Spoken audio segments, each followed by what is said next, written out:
Hello and welcome. You're watching News Center TV. It's time for news now. I am Judith, Atibi.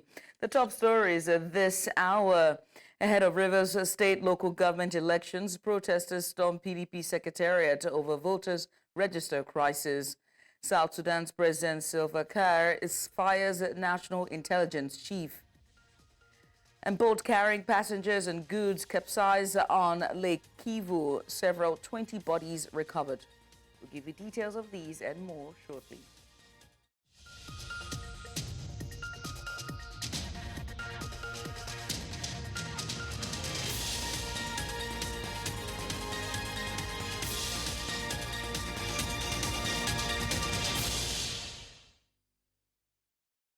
And we'll begin the news in Abuja, the capital of Nigeria, where the federal government has announced the provision of new tax reliefs for deep offshore oil and gas production to boost investments in the sector. It also announced that the importation of key energy products and infrastructure, including diesel, feed gas, liquefied petroleum gas, compressed natural gas, electric vehicles, liquefied natural gas infrastructure, and clean cooking equipment would no longer require value-added tax payment. The Minister of Finance and the Coordinating Minister of the Economy, Wale Edun, announced this in a statement on Wednesday. The statement, signed by the Director of Information and Public Relations, Mohammed Manga, said the initiative would position Nigeria's deep offshore basin as a premier destination for global oil and gas investments, bolstering energy security and accelerating Nigeria's transition to cleaner energy sources. In the meantime, the senators received President Bola Tinubu's communication seeking consideration and passage of the proposed fiscal policy and tax reform bill to align with ongoing financial reforms of the federal government and enhance efficiency in tax compliance. The House of Representatives also received 4 bills were forwarded by the president. They include the Nigeria Tax Bill, the Nigeria Tax Administration Bill, the Nigeria Revenue Establishment Bill, and the Joint Revenue Board Establishment Bill. On October 1st, 2024, during his speech on Nigeria's 64th independence anniversary, Tinubu said some economic stabilization bills would be transmitted to the National Assembly. Also, the chairman of the Presidential Task Force on Fiscal Policy and Tax Reform Committee, Taiwo Oyedele, said the Withholding Tax Regulations 2024 has been gazetted. The Independent Corrupt Practices and Other Related Offences Commission, ICPC, has announced that over 13 billion naira in diverted public funds was recovered in September 2024 alone. The chairman of the ICPC, Musa Aliyu, disclosed this during the launch of the Commission's 2024-2028 Strategic Action Plan in Abuja on Wednesday. Aliyu, who emphasized that the anti-corruption agency has been working relentlessly to fulfill its mandate, did not disclose where exactly these funds were recovered from.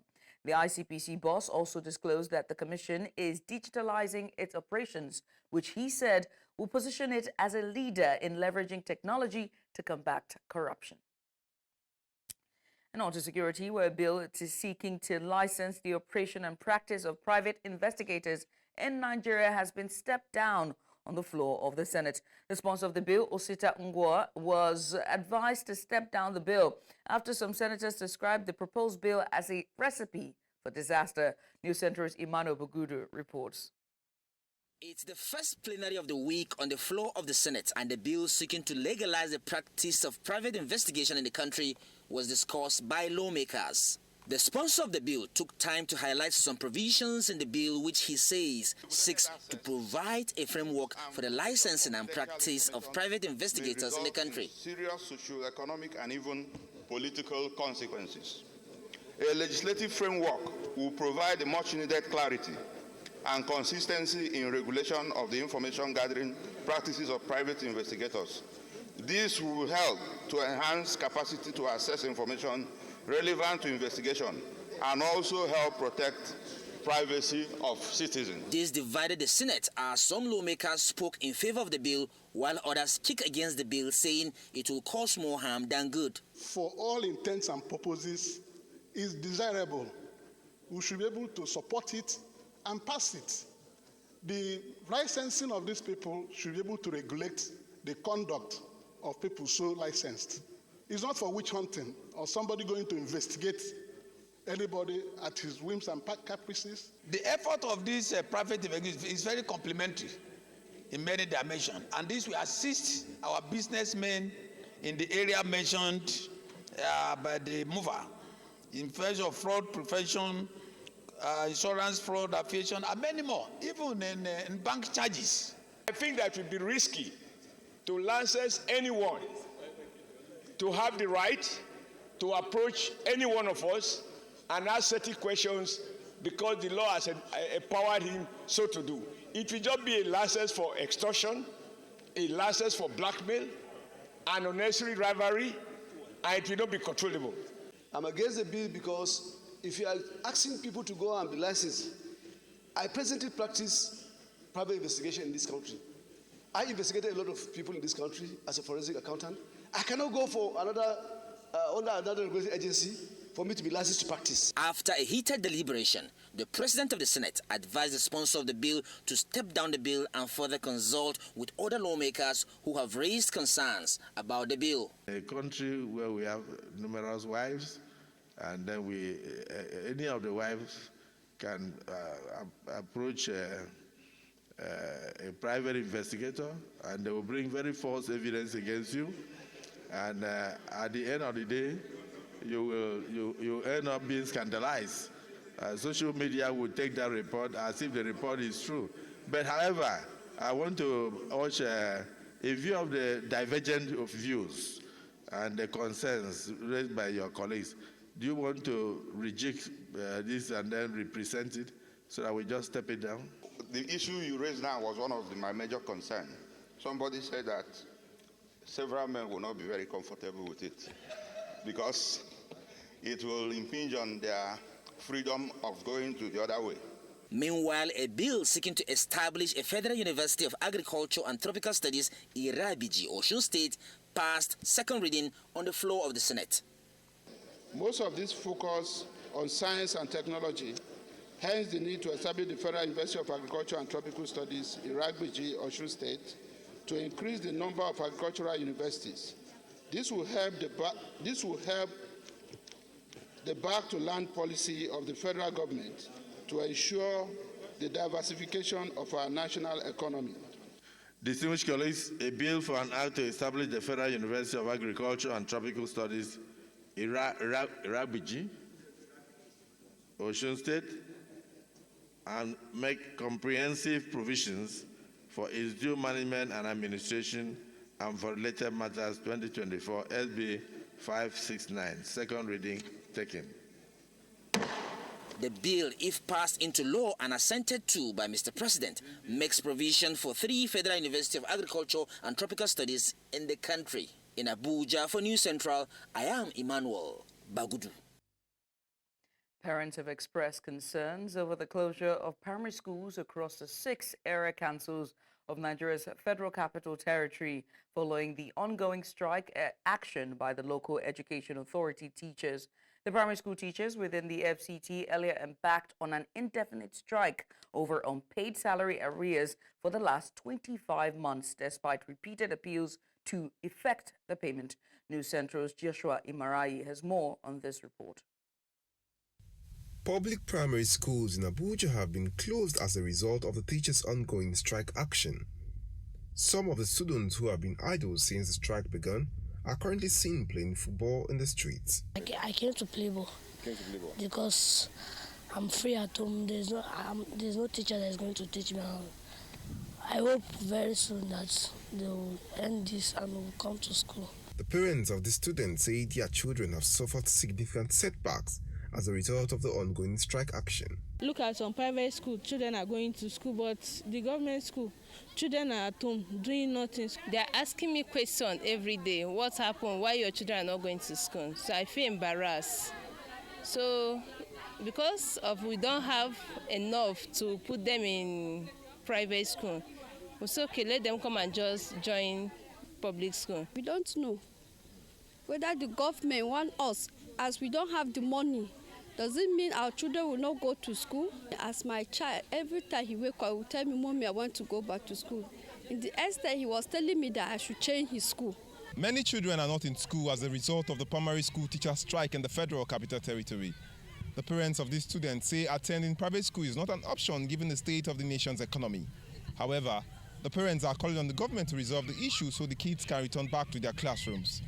In Abuja for News Central, I am Joshua Imarayi. Watching news now on News Central TV. We're going on a short break. When we return, Rivers State voters register saga continues with local government election slated for Saturday. We'll tell you more after the break. Join us again.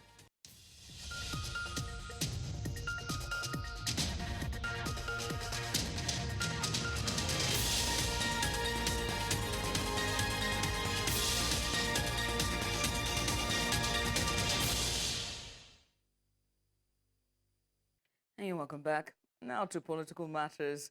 Former Vice President Atiku Abubakar has asked the National Assembly to create a single six-year tenure for anyone who becomes president of Nigeria. Abubakar, a former presidential candidate of the People's Democratic Party in 2023, said the presidency should be rotational among the 6 geopolitical zones of the country. In a memorandum to the Senate and ad hoc committee on the constitution reform, Abubakar said he is proposing amendments to sections 131, 135(2) and 137(1)(b) of the Constitution. The former vice president said his proposed amendments are targeted at addressing the pitfalls in the country's electoral laws. And now to the political situation in Rivers State. The Independent National Electoral Commission says it is yet to release the 2023 voter register to the Rivers State Independent Electoral Commission, and that's RSIEC. Now, speaking at a press briefing in Port Harcourt, the resident electoral commissioner, and that's a REC, Johnson Alalibu, said the Rivers State Independent Electoral Commission had applied for the register, but it was yet to be released to them because of administrative reasons. Alalibo further confirmed that the commission is in receipt of the court judgment from Abuja, barring the commission from releasing the register. However, to make it very clear, the RISEC has written to us about 2 times for release of register, but we have not released before we received from our headquarters an order from Federal High Court restraining INEC from releasing the register. So up to now, we have not officially handed over the Rivers State voters register to the RISEC. We have not. The ICT department housed the voter register, and the voter register is in soft copy. And in 2 ways, either we give it to them in that soft copy, or we photocopy them, both black and white and color. Then we stamp certified true copy, but we have not given them. There is no register in our office that will show that we have handed over such a document to them. They have not, but they have written. I have that of the Federal High Court from Abuja, which was sent to me by my headquarters, directing me to comply with the court order. Meanwhile, the Rivers State Independent Electoral Commission has refuted claims by the chairman of the Independent National Electoral Commission, INEC, in Rivers State, denying the release of the voter register manifest to the state's Independent Electoral Commission. According to the state's commission, they received the document from INEC as far back as November 2023.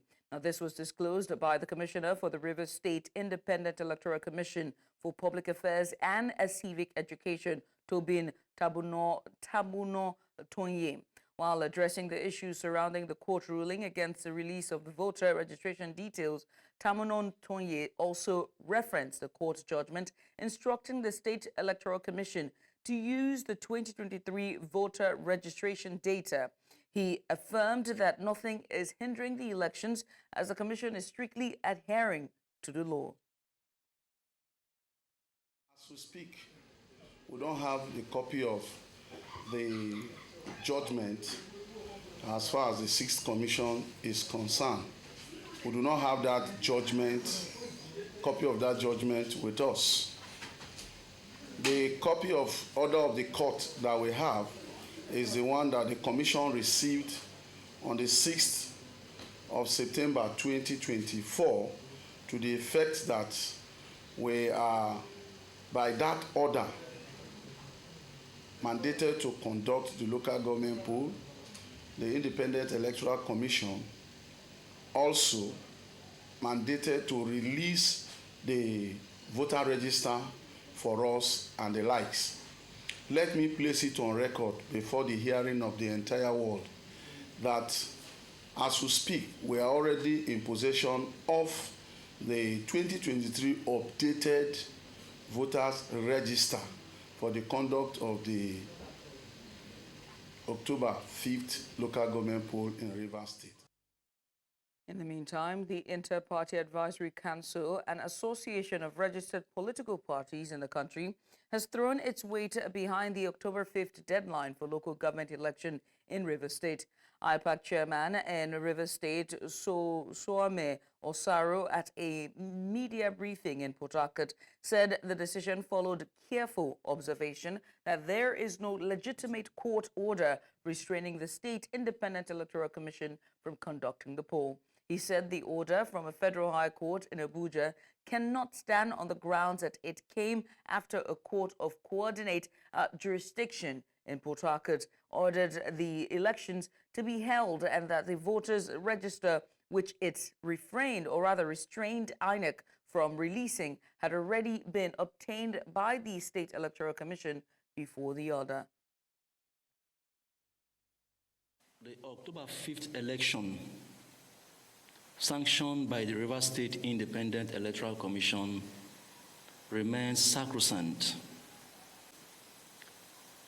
We are very much aware that there are conflicting court judgments that have thrown members of the public, members of IPAC, members of our various political parties into some level of discomfort.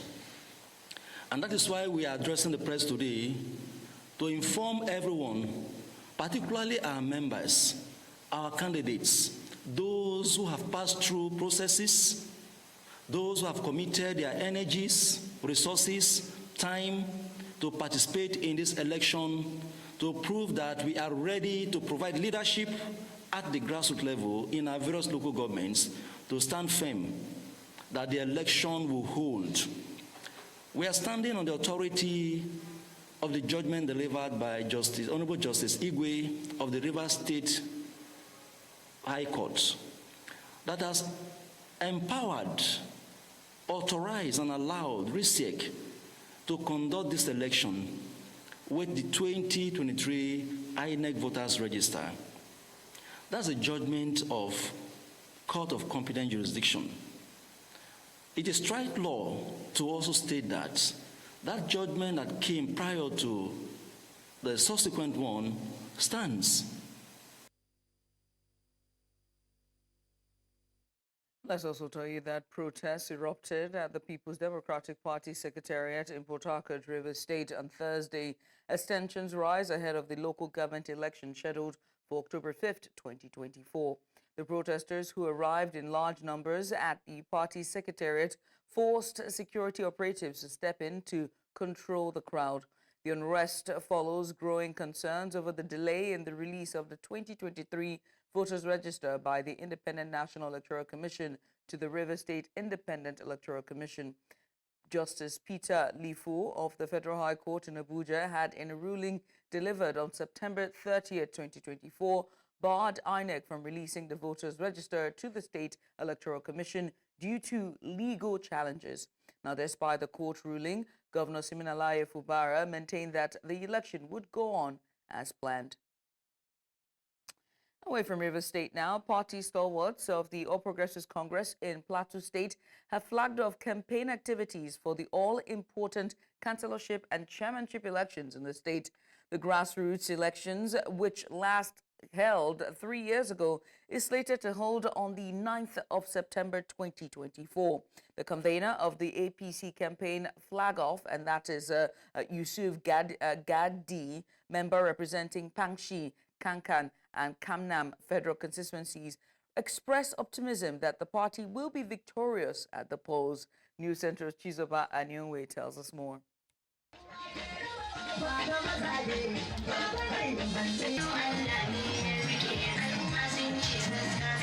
It looked like a carnival, but it was not.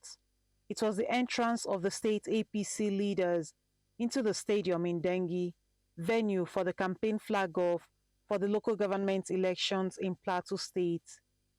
Sons and daughters of Dengi in Kanam local government area of the state had also gathered to reassure their leaders of their commitment and readiness to step out en masse come October 9, 2024 for the elections. They say they will ensure their votes count as they call on the Plateau State Independent Electoral Commission to play a fair game. Our expectations are that there should be a fair and free election. Like the governor has always said, that he's going to organize a free, fair and just election. We want to take him by his words, and that is why we're all here in this number to make sure that on the 9th of October, each and every one of us casts his votes for the candidates that he likes. I want Plastic, with authority I call on Plastic, to conduct this election free and fair. We are all citizens of Plateau State. Anybody that emerges, irrespective of your political party, you are first a Plateau citizen. Irrespective of your religion and tribe. So I want anybody that emerges should be given his due, his position, because it is service to humanity. Much is required from them because the Atibi is a global thing altogether. We pray that they can do more in order to help people that are downtrodden and people that are expected much from them. So we're praying that they should gear up to uplift poverty from our people. I think that's the essence of it all. Leader of the APC on the plateau, Senator Simon Lalong, was represented at the event by the former gubernatorial candidate in the 2023 election, Nentawe Yowada, who also accepted and presented APC flags to new decampees of the party. Member representing Pangshin Kanke Kanam Federal Constituency, Yusuf Gagdi, spoke shortly after the event. Election have process. You say you will bring electoral materials. Yes, we are well prepared to follow up the electoral materials. You say you will dispatch them to wards and polling units. We are waiting. You say results should be announced as polling unit and what level based on the Plastic Act. We are waiting. We say for the chairmanship it should be announced at the local government headquarters. So we are still waiting. So you've seen the people. I'm sure the people will take their destinies in their own hands. So as long as 9th of October is going to come, Kanam people will definitely take their destinies in their own hands. All eyes remain on Plasiek to see how credible they will be, especially the chairman, Plangji Chishak, whom the election will be his first outing since assuming office. In Dengi, Kanam local government area of Plateau State, Chizoba Anyonwe, reporting for News Central. And away from Plateau State and now to Delta State. Delta State Governor Sheriff Oboriwori on Wednesday said he would hold town hall meetings across local government areas in the state as part of his administration's strategic engagements with the people. He also said his administration was working to ensure every local government benefited from massive road construction with the provision of no fewer than 1 billion naira for roads in each local government area in the 2024 budget. Governor Oboriwori disclosed this when he received on courtesy visit the state executive of the Christian Association of Nigeria, led by Reverend Lucky Osagboho, at the Government House, Asaba. Doing little engagement. We have not come out openly to say we want to do a large one. Not that we are not doing it, because if we are not doing engagement, the last protest against bad governance we would have seen something different would have happened. Because Delta State was among the flash states where that people are looking at that. There will be a problem. Even look at yesterday too. There was no protest in Delta State because of engagement. Because we believe in dialoguing than confrontation.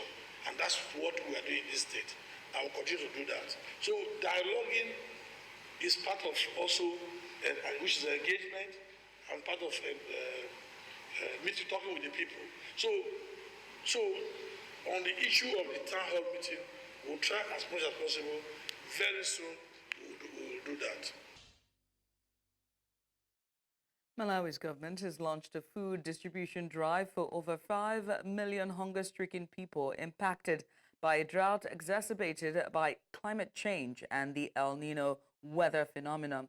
The drought is the worst to hit southern Africa in a century, leaving landscapes barren and leading to food shortages for millions. According to the World Food Programme, the drought has damaged 44% of the country's crops. The country's Disaster Management Affairs Commissioner, Charles Kalamba,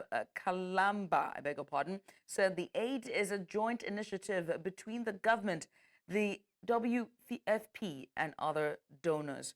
He said the project aims to reach 5.7 million in the country of 20 million inhabitants. The El Nino situation has required us to act swiftly and decisively. Although in-kind food distributions are not the usual approach for WFP in Malawi in recent years, we normally rely on cash transfers, the severity of the food shortages in Malawi has compelled us to resort to imported food. Njala inakula chifukwa cha dzuwa ng'ambe imene ndinabwera pakati pathu. Talima koma osakolola. Dzuwa linakula kwambiri. Ndipo pa project imene yomwe aboma akonze kuti tiyandire thandizo, tithandiza kwambiri. Ndipo tiona kuti mwina njala ichepa. There are more than the 5.7 million people that are food insecure, and therefore we still need more resources to make sure that we increase the number that we are targeting, but also to make sure that we get to the end of the rain season. Rescuers have recovered around 20 bodies after a boat carrying passengers and goods capsized on Lake Kivu in eastern DR Congo on Thursday. According to security and harbor officials, the vessel had departed from Minova in South Kivu province and sunk just 100 meters from its destination at the shore of Goma, the capital of North Kivu. Authorities have yet to confirm the exact number of passengers aboard, but a medical source reported that 2 children rushed to the hospital died before receiving treatment. Many people are choosing to travel by boat across the northern tip of Lake Kivu to reach Goma, seeking to avoid overland routes that are dangerous due to ongoing clashes between Congolese government forces and the rebel group of M23. And on to Eastern Africa, South Sudan's powerful national intelligence chief, Aku Kor, has been dismissed by President Salva Kiir amid growing uncertainty in the world's youngest nation. The decision, made through a presidential decree late Wednesday, reportedly occurred while Kerr was on a visit to Dubai. No official reason was provided for his removal. However, Daniel Akan, a senior analyst for the International Crisis Group, speculated that Kerr may have opposed President Kiir's recent peace efforts with rebel groups that refused to sign the 2018 agreement ending the brutal civil war from 2013 to 2018. Since gaining independence from Sudan in 2011, South Sudan has struggled with severe flooding, hunger, and ongoing violence. The 2018 peace deal united President Kiir and his rival, Vice President Riek Machar, but progress towards drafting a constitution and holding the country's first ever elections has faced repeated delays. Tanzania has suspended the online operations of a leading newspaper on Thursday for 30 days after it released advertising clips featuring the president and referencing recent abductions and killings of dissidents. Now, one of the animated video released online earlier this week showed President Samia Suluhu Hassan watching new clips of descendants and victims of the state repression. Now, Hassan has faced mounting domestic and international criticism over allegations that the security forces are behind the kidnapping and murder of opposition figures. Her government has banned 2 major rallies by the opposition Chadema party, that is, since August, briefly detaining its leaders. And you're welcome back. Donald Trump resorted to crimes while trying to overturn his 2020 election defeat and should not escape charges. And those words are from prosecutors. Now, a new court filing challenges Trump's claim that he should avoid a trial thanks to a recent landmark U.S. Supreme Court ruling. This said American presidents should be immune from prosecution when acting in an official capacity. Trump was president when the alleged offenses were committed, but prosecutors say he was acting in a private capacity, not an official one. In response, Trump has repeated false claims that the 2020 vote was rigged and suggested the timing of the filing's release was designed to hurt his 2024 campaign. Now, for more on this, I'm joined by our chief international correspondent, Afia Egan. Afia, firstly, what does this document tell us about Trump's relationship with his former vice president, Mike Pence? Well, Judith, the relationship between Donald Trump and Mike Pence, we now know has completely broken down, but we get some insight into how that happened. Now, the prosecutor here is looking at Trump and Pence as running mates, and they have conversations between Pence and Trump, where Pence had told Donald Trump that he has revived the Republican Party, but he should concede the election, him urging him that he should recognize that the process is over. And during a November 23rd phone call, Trump told Pence that one of his private attorneys was skeptical about the election challenges. Now, prosecutors are saying that Pence tried to encourage Trump as a friend after other news networks called the election for Biden. And basically, Pence was quite instrumental in trying to get Trump to accept the election result. Now, if we move forward a bit to January 5th, the day before the insurrection, Trump met with Pence. He tried to convince him not to endorse the election result, not to certify the Electoral College votes, and Pence refused to do that. He was going to go with what the Electoral College said, which was that Joe Biden won the election. And then Trump threatened to expose him. Trump was absolutely incensed and said that if Pence would not do what he was asked to prevent the certification of Joe Biden, then he would expose him. And then on January 6th, when Trump was told that Mike Pence was taken to a secret location for his safety because of what was happening around the Electoral College, and because Trump had exposed him to, people, to his supporters, saying that Mike Pence basically was a traitor, Trump said, and so what? He literally did not care that Mike Pence was now in danger because of his actions. And what do the FBI know about Trump's phone usage on January 6th, 2021, when the rioters overtook the U.S. Capitol? Well, yeah, they've managed to map out his phone usage as the riots in the U.S. Capitol unfolded. So the computer analysis team have found and looked at the activity occurring on his phone in the afternoon, seeing that he was using his phone, particularly Twitter as it was known then, consistently through the day. And after he gave that speech, the speech that kind of, over-egged the pudding and up the ante, as it were, and unidentified witnesses also claiming that Trump spent most of the day glued to the news coverage and glued to his phone at the same time, and possibly responding to what he was seeing unfolding on TV through social media. And that's really important because a lot of the rioters that were there and active on January 6th decided to do what they did because of social media and because of Trump tweeting. And we also have details of the conversations with family members and others where the then president was fighting his loss to Joe Biden, don't we? Yes, yeah, and these are quite important conversations as well. Now, at this point, he was aboard Marine One, and he was talking to his wife, Melania Trump, who was First Lady at that time, his daughter Ivanka, and his son-in-law Jared Kushner, and they were special advisors to him at that time. And basically, he was saying on board that you have to fight like hell. He said it doesn't matter if you won or lost the election, you still have to fight like hell. And there's also conversations in which he said that he was prepared to call the election for himself without a result, that he was just going to call it and see what happens afterwards.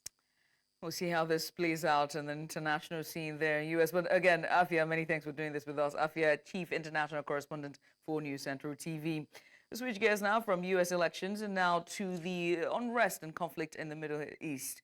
Israel carried out a deadly air raid on Thursday on a Hezbollah rescue facility in central Beirut, killing at least 6 people. This comes after multiple Israeli ground troops were killed near the border on Wednesday. The second strike targeting the capital center this week follows Iran launching its largest missile attack yet on its arch foe, and that's Israel, prompting Prime Minister Benjamin Netanyahu to warn Tehran would pay for its big mistake. Iran, which backs Hezbollah, said it would step up its response if Israel retaliates, defying calls for de-escalation in a war that has cost more than 1,000 lives in Lebanon. Meanwhile, Yemen's Iran-backed Houthi rebels say they have carried out a drone attack on Tel Aviv, saying the drones reached their targets without being shot down. Meanwhile, the Israeli army said it had intercepted a suspicious aerial target off the coast of central Israel without specifically referencing the Houthis. نفذ سلاح الجو المسير في القوات المسلحة اليمنية عملية عسكرية استهدفت هدفا حيويا في منطقة يافا تل أبيب في فلسطين المحتلة، وذلك بعدد من الطائرات المسيرة نوع يافا، وقد حققت العملية أهدافها بنجاح بفضل الله، وذلك بوصول المسيرات إلى أهدافها دون أن يتمكن العدو من التصدي لها أو إسقاطها.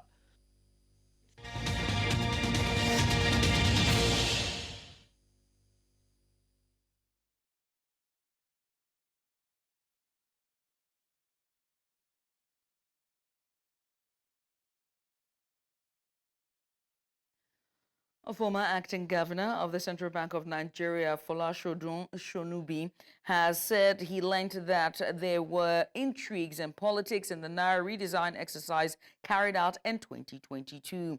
Shonubi, then Deputy Governor Operations before his appointment as acting CBN governor, said the former governor of the CBN, Godwin Emefiele, told him and others that there were intrigues and politics in the whole exercise. Shonubi, now retired, who is the prosecution's third witness, made this claim in reaction to a question from Emefiele's lawyer, Olalekan Ojo, at the resumed hearing in the trial of the ex-governor of the CBN. Emefiele is being persecuted by the Economic and Financial Crimes Commission before the High Court of the Federal Capital Territory, FCT, on 4 counts bordering on disobedience to the direction of law and illegal act causing injury to the public about the Naira redesign exercise. And moving away from that now, Hannatu Musawa, the Minister of Arts, Culture and the Creative Economy, has secured a $200 million financing facility with the African Export-Import Bank to support the growth of the country's creative industries. Ms. Musawa disclosed this in a statement on Wednesday. The minister said the partnership with the African Export-Import Bank is a crucial component of the Destination 2030 vision and one of the ministry's ambitious goals for the creative economy. Ms. Musawa urged investors, development partners, and global collaborators to join, I'm going to quote here, to join us in creating 2 million jobs and contributing $100 billion to the national GDP, end quote. Afreximbank President Benedict Orama, who also announced the partnership in New York, stated that the $200 million facility would support the ministry's new initiatives for sustainable economic growth.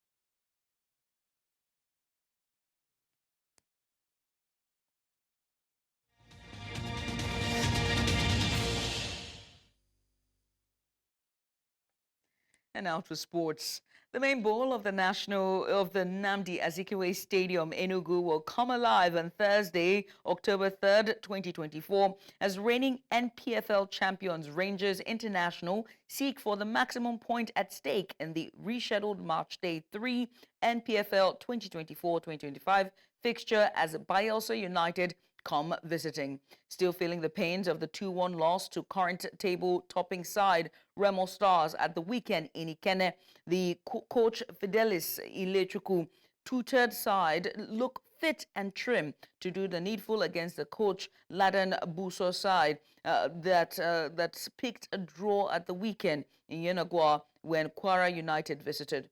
The Flying Antelopes will be welcoming back midfielder Kazim Ogunleye, who was greatly missed in the Ikenne debacle as he served a match suspension.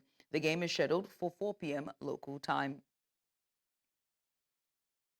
And now on to AFCON, where Egyptian national team manager Hassan Hassan has announced the squad for the upcoming 2025 AFCON qualifiers against Mauritania. The Pharaohs will play against Mauritania in Cairo on 7th October 2024 before playing the return leg in Mauritania on 11th October of 2024. Egypt currently sit top of Group C with 6 points from their opening 2 games, and a double win over Mauritania would seal their spot in the 2025 AFCON in Morocco. The squad for the game saw the return of OGC nice defender, and that's Mohamed Abdoumonin, as well as Zamalek duo, and that's Mohamed Awad and Nabil Emad. On the other hand, Hassan has decided to drop Mohamed Al-Nine, as well as Ahmed Higazi, as well as Iman Ashor, to give new players opportunities.